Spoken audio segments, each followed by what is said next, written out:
Hey guys, it's Wyatt from That Cabinet Company. I just wanted to jump on real quick, make a quick introduction video, show you guys our new in-house lighting. So we actually developed this, worked with our manufacturer, developed the lighting, developed the two different lights that I'm going to show you here. It's a super simple, easy system. You're going to plug in to the wall or an outlet. That could be an always-on outlet or a switched outlet. That'll go into the power transformer or the power supply. From there, we're going to have multiple different outputs. On the front side, you're going to have 4.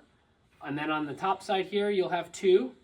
And then we're actually going to have, and I'll show you guys up close here, we're going to have 2 different style lights.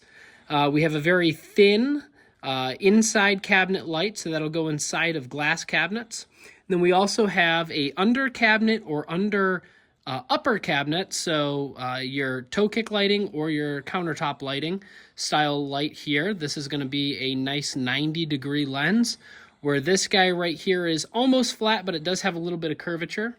They'll come in one color tone, which is a 3000 Kelvin, and we have a couple different power transformers, a couple different sensors. I'll show you one sensor right here. We actually put in our new UDB, which we designed as well.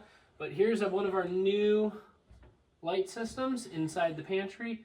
Turns on automatically with one of our double door switches, and then when you close the pantry, the doors will close and then the lights will fade out. We've got a couple other videos coming soon on the lighting, but this is just a little introductory video. Thanks guys, see ya.